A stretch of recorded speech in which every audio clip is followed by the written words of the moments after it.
Bismillahirrahmanirrahim. Assalamualaikum warahmatullahi wabarakatuh.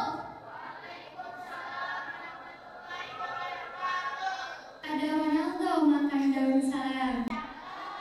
Makan daun salam di berada. Semoga yang jawab salam masuk surga. Amin. Assalamualaikum warahmatullahi wabarakatuh. Alhamdulillahirabbil alamin. Wa bihi nasta'in wa ala umuri dunya wa din. Wassalatu wassalamu ala asrofil anbiya'i wal mursalin wa ala alihi wa sahbihi ajma'in. Amma ba'du.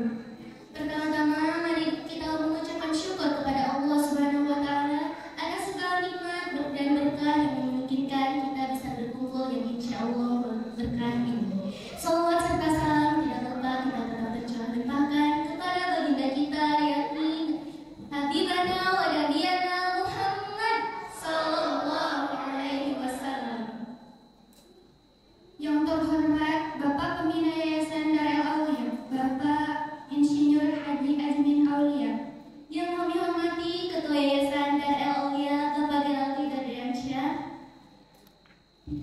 Tidak lupa pula kepada DKM Masjid Darul Aulia atas dukungannya dalam persiapan acara Nuzulul Quran 1446 Masehi Hijriah atau 2025 Masehi. Izinkan kami terlebih dahulu untuk menyampaikan shalom hormat kepada Ustaz Husnul Khair MAG karena telah bersedia hadir di sini sebagai pemateri malam hari ini. Selain itu disampaikan rasa terima kasih pula kepada seluruh jamaah. Semoga Allah Subhanahu wa taala senantiasa memberikan rahmatnya. Amin. Hadirin yang kami hormati, malam turunnya Al-Quran atau bisa juga disebut dengan Nuzulul Quran adalah momen yang tak terlupakan bagi umat Islam dimanapun berada. Pada malam bersejarah itu, Al-Quran diturunkan ke bumi melalui malaikat Jibril yang diwahyukan kepada Nabi Muhammad SAW. Sebelum kita mulai agenda pertama, mari kita bersama-sama membaca basmalah untuk membuka acara Nuzulul Quran 2025 pada malam ini. Bismillahirrahmanirrahim. Kemudian kita akan masuk pada agenda pertama, yaitu pembacaan ayat suci Al-Quran yang akan dibawakan oleh Ustaz Robian Atik.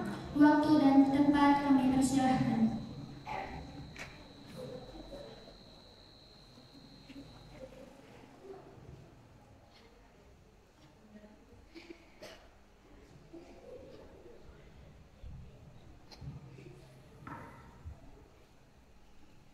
Assalamualaikum warahmatullahi wabarakatuh.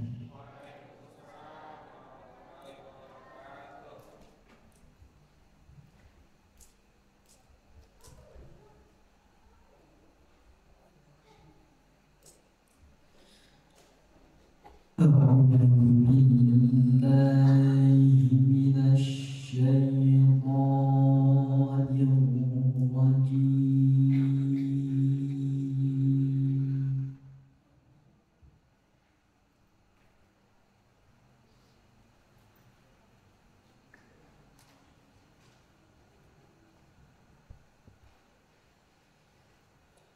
Bismillahirrahmanirrahim.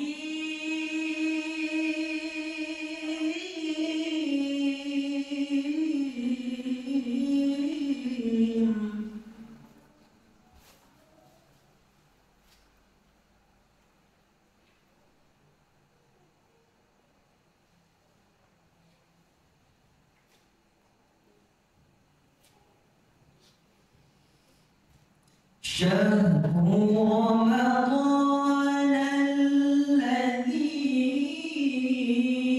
أنزل فيه القرآن هدى للناس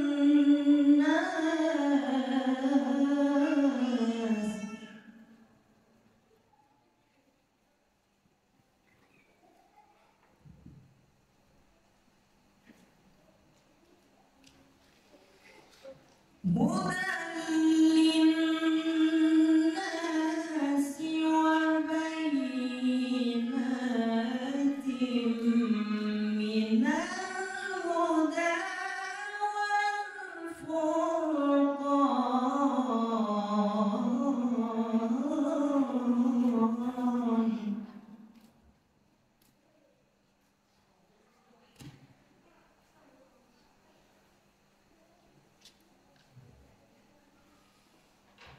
فمن شهد منكم الشهر فليصم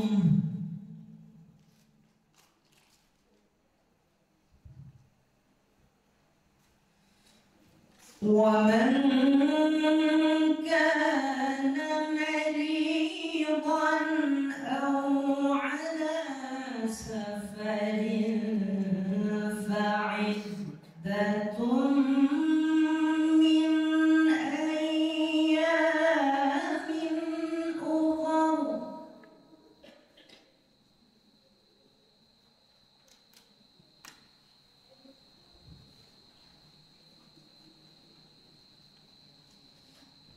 يريد الله بكم اليسر ولا يريد بكم العسر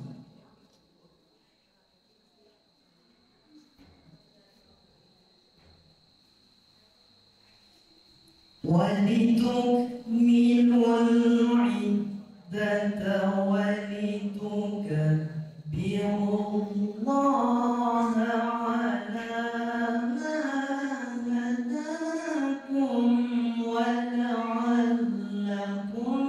تشكرون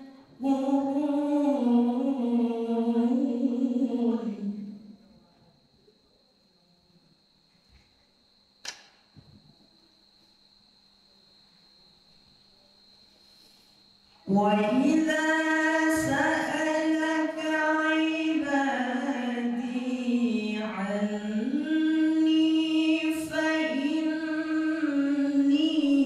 قريب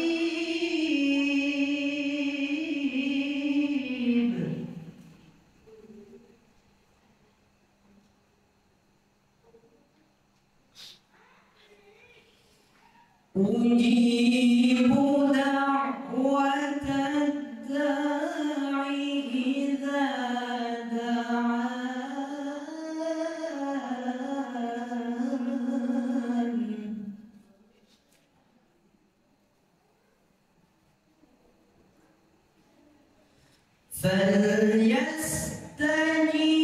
فليستجيبوا لي وليؤمنوا بي لعلهم يرشدون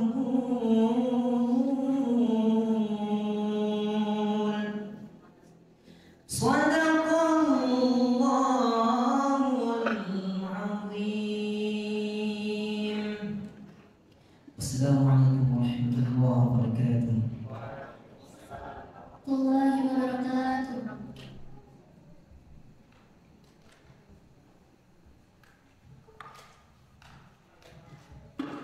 Demikian pembacaan ayat suci Al-Quran. Semoga kita semua mendapatkan keberkahan dan perlindungan dari Allah Subhanahu wa Ta'ala.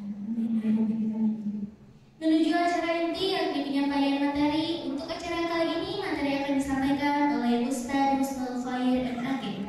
Selanjutnya waktu dan tempat kami persilahkan.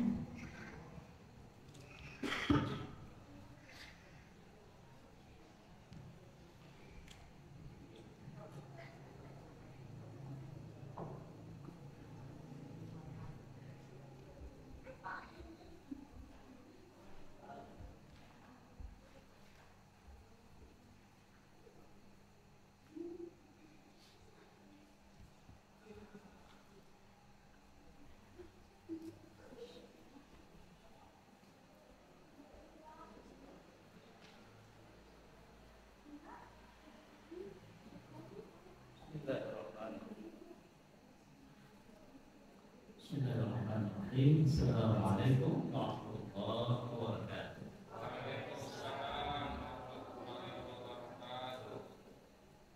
Alhamdulillah rabbil alamin wa bihi nasta'in ala umuri dunya waddin. Wassalatu wassalamu ala asyrafil anbiya wa imamil mursalin wa ala alihi wa sahbihi ajma'in. Subhanaka la ilma lana illa ma 'allamtana innaka antal alimul hakim. Shadaqallahul azim. Ya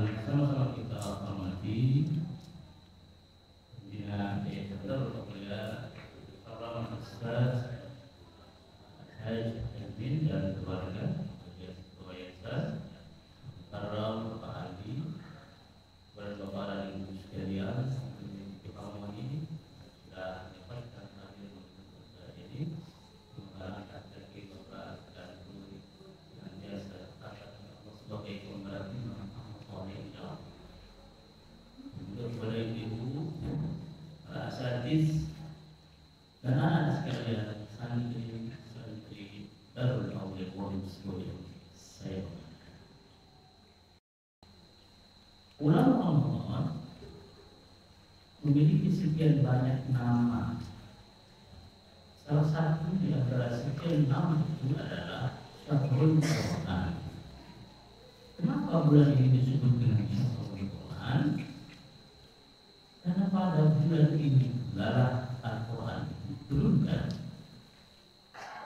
Segala sesuatu yang berhubungan berinteraksi dengan Al-Quran, dia selalu baik, selalu mulia, selalu terhormat. Itu sebabnya kenapa bulan ini disebut dengan Syahrul Karim, Syahrul Mubarak. Salah satunya adalah karena turunnya Al-Quran. Malaikat Jibril sebagai media perantara wahyu Allah kepada Nabi Muhammad menjadi nabi, menjadi malaikat yang paling mulia, Ruhul Amin. Kemudian kota tempat di mana Al-Quran turun berubah namanya menjadi Makkah Al-Mukarramah, kota yang mulia. Malam pada saat di mana Al-Quran turun digambarkan seperti khairun min alfi syahr, malam Lailatul Qadar. Nabi Muhammad sebagai nabi yang menerima Al-Quran, dia menjadi nabi yang paling terhormat, paling mulia, khatamul anbiya. Dan mereka yang mempelajari Al-Quran, mereka yang menghafal, meskipun membacanya terbata-bata, tetap dalam pandangan Allah adalah orang-orang yang terhormat. Setiap kali kita menyentuh Al-Quran, membacanya, bahkan hanya mendengar, maka seluruh anggota tubuh kita akan mendapatkan pahala. Ibu megang Al-Quran, anak-anak pegang Al-Quran, yang dirap, ambil tangan nanti, anak-anak itu dapat pahala. Dibanding nanti anak-anak sekarang pegang HP terus, belum tentu dapat pahala. Apa lagi coba? Maka nanti anak-anak sekalian dan kita semuanya yang membaca Al-Quran meskipun belum fasih, belum lancar, tetap mulut ini mendapatkan pahala membaca. Mata ini yang kita gunakan untuk melihat ayat-ayat Al-Quran, mata ini mendapatkan pahala melihat. Bahkan hanya sekedar mendengar pun kita akan mendapatkan pahala. Telinga ini mendapatkan pahala hanya mendengar lantunan ayat-ayat Al-Quran. Berbeda kalau mendengar dangdut, belum tentu kita dapat pahala. Belum tentu mendengarkan misalnya apa? Fitnahan. Jadi jangan kasih kesempatan indera kita ini di bulan Ramadan kecuali dia mendapatkan pahala. Manjakan indera kita untuk mendapatkan pahala. Mulut ini, telinga ini, tangan, mata, dan seluruhnya. Saudara-saudaraku, jemaah sekalian dimuliakan oleh Allah Subhanahu wa Ta'ala. Malam ini kita akan beringkari nuzul Quran. Pertanyaannya kemudian begini, saya ingin berubah paradigma kita ketika merayakan berbagai macam perayaan-perayaan keislaman. Apa misalnya Isra Mi'raj, kita memperingati Isra Mi'raj. Apalagi Maulid Nabi, memperingati Maulid Nabi. Sekarang nuzul Quran, memperingati nuzul Quran. Pertanyaan saya, siapa subjeknya, siapa objeknya? Kalau kita memperingati misalnya Isra Mi'raj, apa enggak terbalik? Bukannya Isra Mi'raj yang memperingati kita? Isra Mi'raj itulah yang menjadi subjek kita, menjadi objeknya. Begitu pula nuzul Quran. Bukan saja kita memperingati, tapi sekali-kali kita balik. Al-Quran ini memperingati kita. Bukan kita memperingati Al-Quran. Bapak dan Ibu sekalian dimuliakan oleh Allah Subhanahu wa Ta'ala. Nah, kita kadang terlibat kepada rutinitas yang bersifat seremonial. Tapi kata mana hamba yang mana? Ya? Wah, ramai merakyat ini, memperingati ini dan sebagainya, tapi kosong dari makna. Tidak pulang, tidak bawa apa-apa, kecuali hanya makan dan seterusnya. Seharusnya ketika kita memperingati ini, ketika Al-Quran memperingati kita, maka oleh-olehnya adalah pencerahan. Kita mendapatkan wawasan baru. Begitu pula peringatan-peringatan yang lain. Manakah yang lebih penting sebetulnya? Apakah kita memperingatinya atau memaknainya? Terkait usul Quran ini, memperingatinya atau memaknainya? Tentu saja memperingati itu penting sebagai bagian dari syiar, ya. Jangan sampai kemudian kita mengabaikan makna dari peringatan-peringatan seperti ini. Jika Isra Mi'raj mengingatkan kita tentang sholat, kemudian apalagi Maulid Nabi memperingati kita, menegur kita tentang bagaimana interaksi cinta kita kepada Nabi, maka nuzulul Quran memperingati kita sejauh mana hubungan dan sikap kita terhadap Al-Quran. Saudara-saudara hadirin yang dimuliakan oleh Allah Subhanahu wa Ta'ala, mari kita pahami terlebih dahulu sebelum berpanjang lebar. Nanti saya akan bacakan beberapa curhatan-curhatan Al-Quran tentang kita. Al-Quran bercerita kepada kita, tapi kita tidak mendengarkan. Telinga kita sudah agak tutup karena sering diisi musik, karena sering diisi berbagai macam lantunan-lantunan yang membuat keras hati, sehingga Al-Quran yang seharusnya melembutkan hati tidak tembus. Begitu bebal kita katakan, nanti tidak dengarkan Tuhan. Tapi sebelum kemarin kita tahu terlebih dahulu akan Al-Quran. Al-Quran secara bahasa dia memiliki makna yang beragam. Sebagaimana disebut Al-Quran. Al-Quran ada yang mengatakan dia adalah bahasa dari kata qira'ah. Qira'ah artinya membaca. Tetapi yang dimaksud membaca itu bukan saja membaca teks.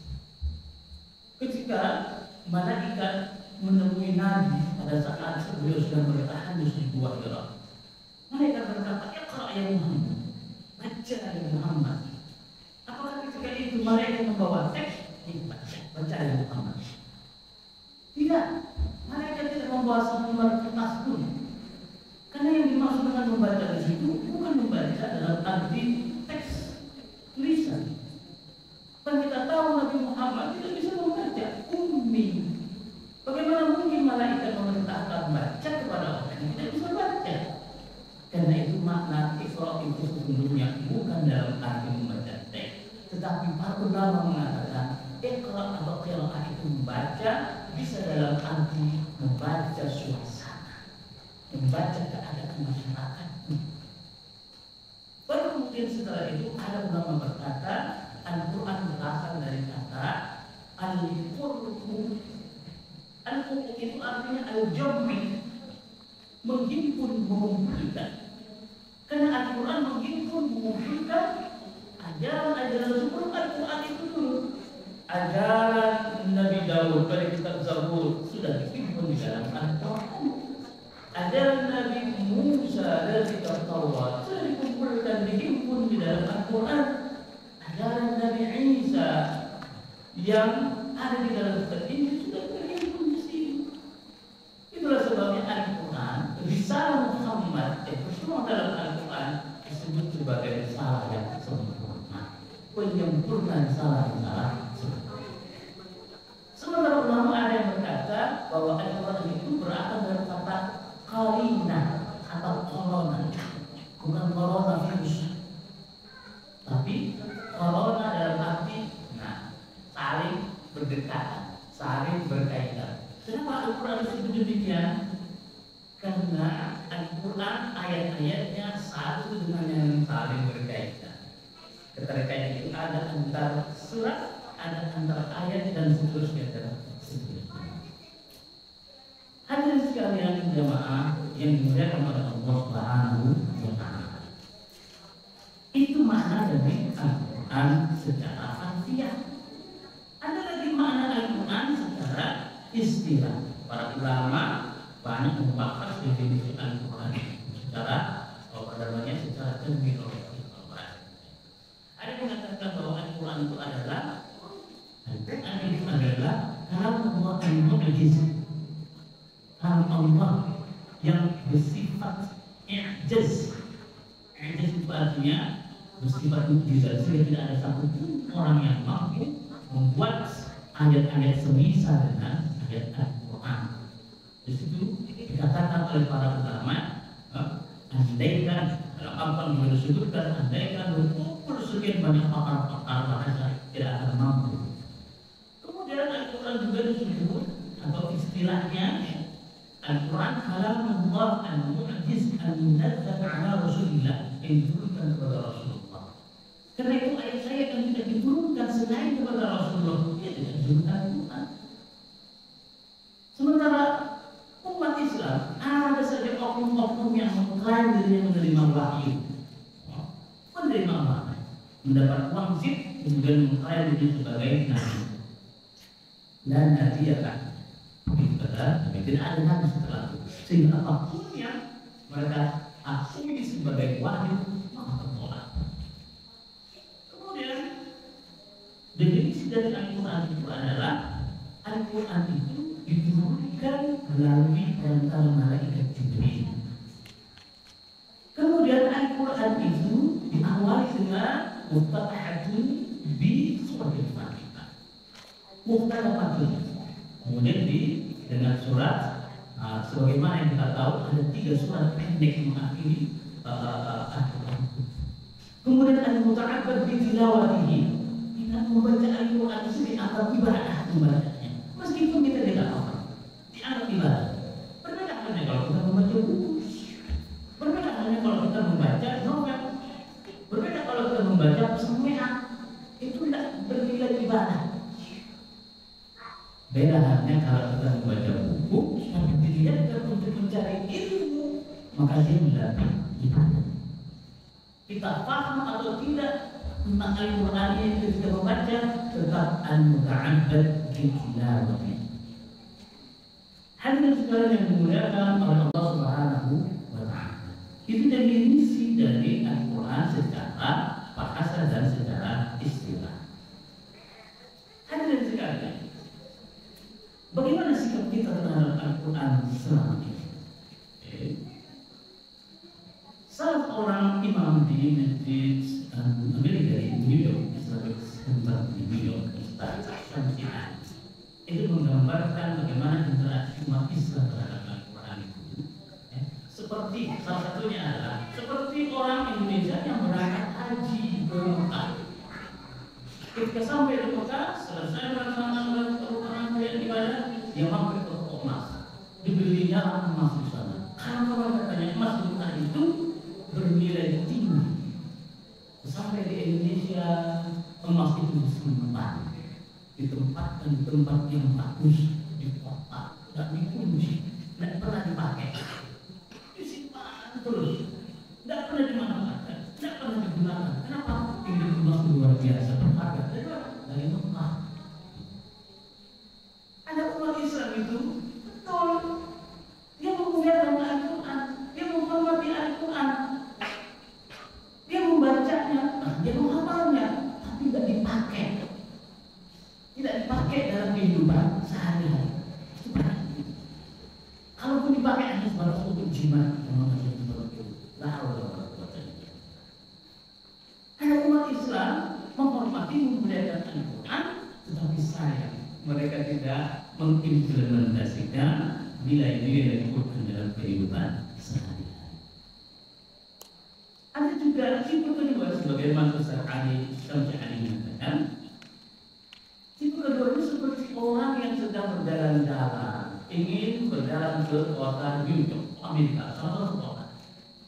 Karena dia orang asli, dia tidak paham rute di kota New York misalnya, maka dia minta peta dulu ke tempat-tempat wisata, kemudian ada yang mana saja yang dikunjungi, pokoknya peta. Kalau zaman sekarang itu semacam Google Maps. Oke, sayang, turis Indonesia ini ketika sampai ke New York, Google Map itu nggak bisa dipakainya. Dipegang saja, hanya dilihat, tapi nggak bisa difungsikan. Umat Islam itu begitu sikapnya kepada Al-Quran. Dia butuh Al-Quran sebagai pedoman untuk menghadapi hari akhir. Pedoman kehidupan di dunia untuk menuju akhir. Tetapi sayang sekali, dia tidak paham Al-Quran. Dia tidak bisa menggunakannya. Hanya memegang kemana-mana dipegang. Begitulah gambaran hubungan umat Islam terhadap Al-Quran. Saudara-saudaraku, jemaah sekalian yang dimuliakan oleh Allah Subhanahu wa Ta'ala. Karena itu, momen nuzul Quran seperti sekarang ini hendaknya kita jadikan ini sebagai media introspeksi dan juga evaluasi kita. Kita memang belajar Al-Quran sejak kecil. Bahkan di Darul Aulia ini kita saksikan Ustaz Fahru mengajar anak-anak Al-Quran dan sebagainya. Maghrib juga demikian. Bersyukur yang tinggal di asrama, terus ada komunitas pembinaan Al-Quran. Karena mereka setelah di asrama terus diajar dan dibimbing baik bacaan dan juga hafalan. Tetapi bagaimana dengan masjid-masjid, madrasah-madrasah yang lain di luar? Saya mengamati ada semacam keterputusan pembinaan Al-Quran. Ramai TPA, ramai MI madrasah, madrasah diniyah dan sebagainya. Tetapi ketika anak-anak sudah masuk ke usia sekolah SMP, SMA, miskin, terputus pembinaan. Tidak ada kelanjutan lagi. Kita tidak pernah mendengar ada misalnya pengajian taman pendidikan Al-Quran untuk remaja, sama pendidikan Al-Quran untuk anak SMA. Jadi sejak TK, sejak MI, kemudian terputus, setelah itu nggak tahu kemana. Ini kondisi yang memprihatinkan. Karena itu keberadaan pesantren, keberadaan kurikulum seperti Dr. ini adalah untuk memfasilitasi kesenjangan tersebut. Bapak-bapak dan ibu juga dimuliakan oleh Allah Subhanahu wa Ta'ala. Al-Quran mengatakan begini dalam Al-Quran, bahwa kami telah menurunkan Al-Quran. Inna nahnu nazzalna al-Qur'an wa inna lahu lahafidhun. Sesungguhnya kami telah menurunkan Al-Quran dan kami ikut menjaga. Ada pertanyaan yang unik di sini. Siapa yang menurunkan Al-Quran? Tidak mungkin semua akan berkata, tapi kenapa Allah menggunakan dana kami? Nah, bukankah kami itu banyak? Tidakkah ini kontradiksi dengan sifat-sifat Allah yang ada? Para mufassir menjawab, ketika Al-Quran atau Allah menggunakan pilihan kata kami, itu bukan berarti Allah itu banyak. Ketika kata kami itu digunakan dalam satu perbuatan, maka yang dimaksud di sini adalah untuk menunjukkan satu kemahakuasaan Allah, kehebatan Allah. Yang kedua, bahwa dalam perbuatan tersebut Allah melibatkan unsur-unsur di luar dirinya. Jadi ketika Al-Quran diturunkan, inna nahnu nazzalna dzikra, kita telah menurunkan Al-Quran, maka yang terlibat di situ bukan saja Allah, tapi memang fakta membuktikan malaikat juga terlibat, kemudian Nabi Muhammad juga terlibat, dan proses penjagaan Al-Quran itu juga melibatkan unsur-unsur di luar malaikat, di luar Nabi. Siapa itu? Di antaranya adalah para penghafal Al-Quran. Para penghafal Al-Quran apakah bisa dia tanpa dibimbing? Dia dibimbing oleh para asatidz guru-gurunya. Mereka pun juga terlibat di dalam proses penjagaan Al-Quran. Anak-anak TK, anak-anak SD yang belajar di madrasah-madrasah termasuk di Darul Aulia ini, orang tua yang memfasilitasi, mengantarkan dan mensupport anaknya untuk mengaji di sini pun ikut terlibat di dalam pemeliharaan Al-Quran. Kurang apa coba bangganya? Begitu pula para asatidz.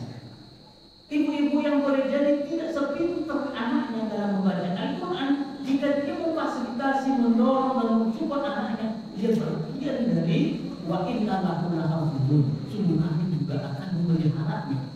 Jadi kata kami di situ ikut di dalamnya ibu-ibu, meskipun tidak sempurna anaknya. Siapa lagi?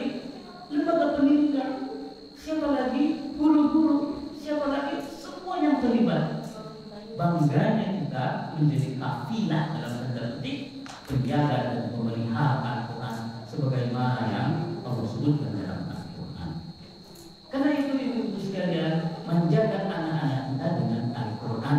Alih-alih memanjakan mereka dengan HP sedikit pun ya tidak memberi manfaat kecuali bagi anak-anak yang memang betul-betul dia tahu bagaimana menggunakan HP itu. Anak-anak sekolah, anak-anak mahasiswa apalagi, dia bisa memanfaatkan, dia tahu fungsi HP itu untuk mencari data, untuk mengirim tugas dan sebagainya. Ya, tetapi bagi anak-anak yang nggak dibekali mental, nggak dibekali misalnya adab dan etika, maka alih-alih dia mendapatkan manfaat dari HP tersebut, yang menjadi justru adalah mudarat yang mereka dapatkan. Karena itu menjaga anak-anak kita bukan hanya dengan memenuhi pakaian yang bagus-bagus, bukan hanya membacakan mereka dengan ilmu pengetahuan, bukan hanya dengan membakar mereka dengan makanan-makanan yang bergizi, tidak, menjaga pula jiwanya dengan Al-Quran. Bapak dan Ibu sekalian yang dimuliakan oleh Allah Subhanahu wa Ta'ala. Terakhir saya ingin membacakan curhatan Al-Quran. Al-Quran berbicara kepada kita. Dia ingin menyampaikan unek-uneknya yang selama ini telinga kita mungkin tahu, budak maaf. Al-Quran itu banyak berbicara tentang sesuatu yang sebetulnya berhubungan dengan kita. Dia ingin merangkul kita untuk menyelamatkan kita, tapi kita lagi-lagi tidak mau mendengarnya. Karena itu buka telinga kita, buka hati kita untuk mendengarkan apa dan bagaimana curhatan Al-Quran. Al-Quran itu seperti sahabat, maka jadikanlah dia seperti sahabat yang sangat akrab. Biasanya dia akan menyampaikan rahasia-rahasianya kepada kita. Mungkin di antara kita, atau di antara anak-anak, atau di antara yang sudah agak dewasa, dulu punya teman akrab sekali, sehingga apapun rahasia pribadinya dibukanya, tidak ada yang tidak dibukanya. Kenapa? Karena begitu akrabnya. Pun demikian jika Al-Quran kita jadikan sahabat akrab kita, maka dia pun akan menceritakan hikmah-hikmah kepada kita. Bagaimana mungkin Al-Quran bisa memberikan pelajaran hikmah kepada kita kalau kita membacanya hanya sejenak? Itu pun kadang-kadang hanya di bulan Ramadan saja. Setelah itu tak pernah lagi kita baca. Karena itu mari kita dengarkan curhatan Al-Quran berikut ini.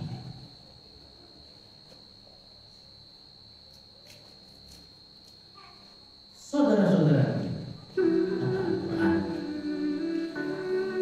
waktu engkau masih kanak-kanak, bagiku engkau berlaksana awan senjata. Begitu kata Al-Quran. Dengan begitu aku kau sentuh. Ingat waktu itu, dengan begitu aku kau sentuh. Kata Al-Quran. Dalam keadaan suci aku kau pegang. Begitu kata Al-Quran. Kau junjung, kau baca, kau hafalkan, dan kau pelajari. Kapan itu? Setiap hari. Kapan itu? Di sore hari. Kapan itu? Pagi-pagi. Saudara-saudaraku, kata Al-Quran, dulu setiap hari aku membaca.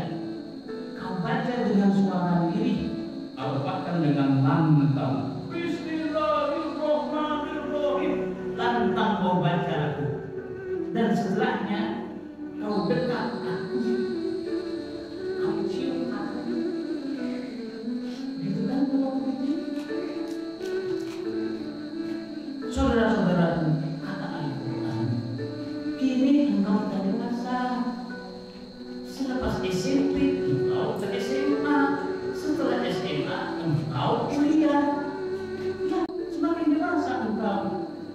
akan semakin matang. Pikiranmu pun juga semakin kritis. Tapi sayang, nampaknya ini engkau sudah tak lagi berminat kepada itu kata Al-Quran. Engkau sudah tidak tertarik lagi kepada. Seiring usiamu dewasa, engkau sudah melupakan. Barangkali kata Al-Quran, menurutmu aku hanya bacaan usang yang hanya menjadi bagian sejarah masa lalu masa kanak-kanakmu. Aku barangkali hanya bacaan yang menurutmu tidak menambah pengetahuan. Nah, aku tidak memperluas wawasanmu. Nah, bagimu barangkali membacaku hanya akan menyita waktu. Menyita waktu, ya waktu untuk belajar, waktu untuk dalam juga, waktu untuk mengurus dagangan, waktu untuk mengurus partai, waktu untuk mengurus dan sebagainya. Menyita waktu. Saudara-saudaraku, kata Al-Quran, ini aku engkau simpan. Di mana kau simpan aku? Kata Al-Quran, kau simpan aku begitu rapihnya di rak-rakku, di depan laptopmu. Kau simpan aku di rumahku, di pojok-pojok aku, begitu rapih. Bahkan kadang-kadang engkau lupa untuk mengingat di mana aku kau letakkan bumi. Lupa. Rapi sekali hingga kadang-kadang pula engkau lupa ingin mencari di mana aku pada saat kau butuhkan.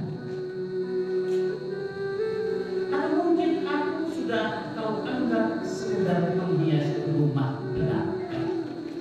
Aku timbang salah satu suratku, ayat kursi kau tempelkan di dinding-dinding rumah. Atau bahkan kata bismillah kau tempelkan di depan pintu rumah. Kau jadikan aku sebagai pelengkap buku-buku di pustakamu. Sementara aku tak pernah mau baca. Atau kadang-kadang aku kau jadikan mas kawin lagi. Begitu kata orang. Agar apa? Agar engkau dianggap bertakwa, peduli pada agama dan untuk menarik simpati calon mertua. Atau aku kau buat sebagai penangkal bencana untuk menakut-nakuti hantu, menakut-nakuti setan, tuyul, jin, dan demi jurik dan semaksanya. Kau kutip ayat-ayatku, kau tempelkan di warung-warungmu, kau gantungkan tulisan-tulisanku, tapi tak pernah kau baca. Atau kadang-kadang kau tuliskan salah satu dari ayatmu, kemudian kau bakar kertas itu, kau cemplungkan ke dalam air dan kau minum aku. Na'udzubillah bidzalik. Tega kali engkau. Kini aku tersingkir sendiri kesepian di pojok-pojok hatiku, di sela-sela laci yang engkau punya lupa di mana. Boleh jadi aku ada di atas, atau di dalam lemari, atau di dalam laci, di sudut-sudut ruangan. Kau cuma menantikan. Dulu, ingat dulu, pagi-pagi sekali sekalian. Rangkaian surat-surat yang ada padaku engkau baca beberapa halaman, meskipun surat Al-Fatihah, meskipun ayat kursi dan surat-surat pendek pada juz Amma. Sorenya kau datang dari rumah menuju Darul Aulia. Bapak Robi sudah menunggu. Baru kemudian engkau baca, aku ramai-ramai di pojok sini, didampingi oleh para asatidz atau teman-temanmu yang lain. Ada yang putra,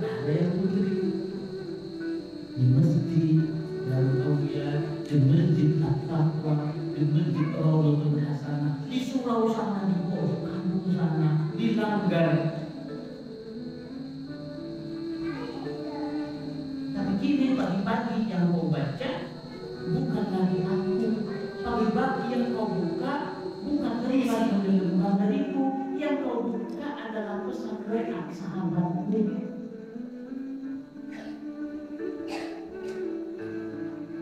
Buat bapak-bapak, pada pagi pun bukan aku yang engkau baca.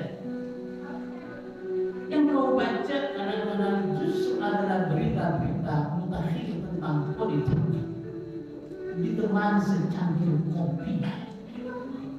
Kadang-kadang kau sibuk menonton sepak bola pertandingan antara Persib dengan mana itu, habis waktu berjam-jam, habiskan waktu hanya untuk menonton pertandingan sepak bola. Emak-emak sibuk menonton drama cinta berurai air mata. Tak pernah berurai air mata ketika Al-Quran dibaca. Emak-emak merasa hadang panas ketika mendengar ayat Al-Quran dibaca. Siapa sesungguhnya jin itu? Saudara-saudaraku, di waktu senggang kau sempatkan membaca buku-buku karangan manusia yang sesekali kadang-kadang engkau bahas, engkau jadikan topik perbincangan dengan rekan-rekan. Sementara aku bukanlah ayat-ayat cinta buatan manusia yang engkau berkurai mata menyaksikannya. Aku adalah rangkaian ayat-ayat cinta dari Sang Maha Pencipta yang cintanya tak bertepi. Namun engkau sampai hati mencampakkan aku, mengabaikan dan melupakan aku. Waktu terus berangkat, ketika engkau berangkat kerja pun, kadang-kadang engkau lupa untuk membaca petikan paling pendek dariku, Bismillah. Lupa engkau baca. Lupa kau baca Bismillah ketika membuka HP, membuka laptop, membuka pintu. Kau lupa membaca. Lupa membaca Bismillah ketika mengendarai motor dan mobil. Di perjalanan engkau pun asik menikmati hinar-hinar musik dunia. Siapa yang kau setel? Bikin beat. Siapa yang kau dengarkan di tengah-tengah perjalananmu? Lagu-lagu artis kesayanganmu. Padahal kadang-kadang engkau tidak paham apa yang dinyanyikannya. Lagu-lagu Korea, lagu-lagu bahasa Inggris, engkau tidak paham apa yang dibaca, apa yang didengarkan mereka. Tidak ada itu alunan musik, tidak ada alunan ayat-ayat Al-Quran, ayat-ayat cinta dari Rohmu di mobilmu, di HP-mu, di laptopmu, di meja kerjamu, di HP-mu, di komputermu. Tidak ada aku untuk kau baca sebelum mulai kerja. Bismillah atau Al-Fatihah, tidak ada itu. Tidak ada aku untuk pelipur penat batin di tengah kesibukan hari-harimu. WA, Instagram, lagi TikTok, lagi Facebook. Hanya itu yang engkau dahulukan, sementara aku kau sia-siakan. Untuk itu sudah terlalu sibuk. Dengan segala macam urusan dunia yang melelahkan dan tak berujung. Benar dugaanku bahwa engkau kini sudah benar-benar melupakanku. Saat malam tiba, engkau tahan duduk berjam-jam di depan televisi hanya untuk menyaksikan pertandingan Liga Italia, menyaksikan sinetron atau tayangan-tayangan komersial buatan manusia. Saat malam tiba, kau bawa tugas-tugas kantormu yang bertumpuk-tumpuk, berkadang pakai kopi hingga dalam malam untuk menyelesaikannya. Engkau tahan berjam-jam di depan komputer untuk itu, di depan laptop untuk itu. Engkau tahan untuk orang lain, engkau tahan untuk duniamu, namun engkau sisakan kantuk dan lelah untukku. Aku terus Jibril berjalan, wahai saudara-saudaraku, ingatlah itu. Aku semakin terlihat kusam dan sayu nun di pojok rak-rak buku. Kadang-kadang aku bersimbah debu atau mungkin di mata itu. Seingatku hanya sekali engkau sentuh aku. Kapan itu? Di awal Ramadan ada tadarus Quran. Dan itu pun hanya beberapa lembar dariku saja yang engkau baca. Atau di saat salah seorang anggota keluargamu diambil sang maha kuasa, itu pun hanya surat-surat tertentu, surat Yasin. Bacaan pun tak lagi semerucut, lidahmu pun sedang terasa kaku. Engkau kini membaca dengan terbata-bata dan lisan kelis. Padahal setiap waktu terus mengalir akan mengantarkanmu semakin dekat ke liang kubur. Hai, apakah HP? Apakah lagu? Apakah uang? Apakah teman-teman yang akan telah memberimu syafaat saat engkau sendiri di alam menanti tiba-tibanya kiamat? Saat engkau ditanya malaikat seluruhnya, hanya ayat-ayat cintanya yang ada padaku yang akan menyelamatkanmu. Seandainya kau baca aku selalu, kau resapi dan kau amankan, niscaya aku kelak akan datang menolongmu sebagai seorang budak gagah dan tampan. Aku akan membantumu membela diri. Bukan HP-mu, bukan laptopmu, bukan jabatanmu, tidak, bukan teknologi yang engkau agungkan. Duhai sahabatku, kata Al-Quran, peganglah aku lagi, pegang aku lagi, bacalah aku di setiap hari, karena di dalamnya ada lafaz cinta dari yang menciptakanmu. Tuhan yang maha bijaksana lagi maha mengetahui. Dari sang penguasa alam semesta ini yang tersampaikan melalui kejadian-kejadian dan peristiwa-peristiwa dunia oleh Jibril. Duhai sahabatku, kata Al-Quran, sentuhlah aku lagi seperti dulu, ya dulu. Baca dan pelajarilah aku lagi di setiap datangnya pagi dan petang seperti dulu, ya dulu. Di musola itu, di masjid itu, dulu sekali. Ingatkan kau itu, wahai saudara-saudaraku.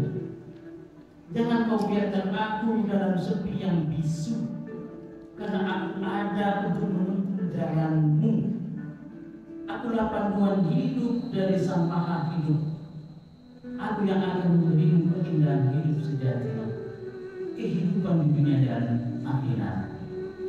Hanya itu curhatku. Begitu Al-Quran berkata. Saudara-saudara sekalian, jemaah yang dimuliakan oleh Allah Subhanahu wa Ta'ala, ini adalah curhat imajiner. Jadi peringatan buat kita, mudah-mudahan Al-Quran betul-betul kita jadikan sebagai sahabat. Kalau kita sebagai sahabat, maka dia akan membersamai kita, bukan saja di dunia, tidak perlu khawatir kalau kita belum lancar membaca Al-Quran. Tidak perlu kita rendah diri kalau kita tidak banyak amal. Karena yang terpenting bagi Al-Quran, bagi Allah adalah bagaimana kita mencintai Al-Quran, mempelajarinya, sekalipun kita berbata-bata, itu tetap menyebabkan apa? Saya kira demikian kajian usul Quran kita pada malam hari ini. Semoga ada manfaatnya. Segala khilaf dan Quran mohon dimaafkan. Hadanallahu wa iyyakum ajma'in. Wa sallallahu ala nabiyyina Muhammadin. Assalamualaikum warahmatullahi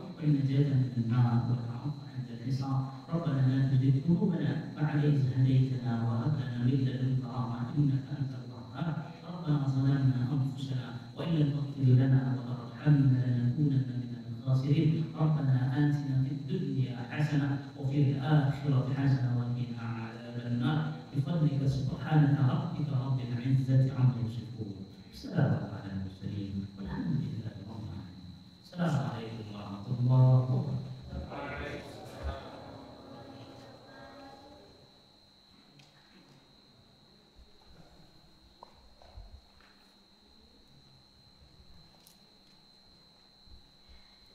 Hadirin yang semoga senantiasa dalam lindungan Allah Subhanahu wa Ta'ala. Demikianlah sajian acara kita malam hari ini. Semoga apa yang beliau sampaikan kepada kita dapat bermanfaat dan diberkahi oleh Allah Subhanahu wa Ta'ala, khususnya di malam nuzul Al-Quran ini. Hadirin jemaah yang kami hormati, demikianlah rangkaian acara peringatan nuzul Al-Quran 2025. Sebelum acara ditutup, izinkan kami sebagai MC memohon maaf sebesar-besarnya jika ada perkataan yang salah dalam memandu acara malam hari ini. Demikianlah rangkaian acara nuzul Quran 2025 pada malam hari ini. Akhir kata kami sebagai MC mengucapkan wabillahi taufiq wal hidayah. Wassalamualaikum warahmatullahi wabarakatuh.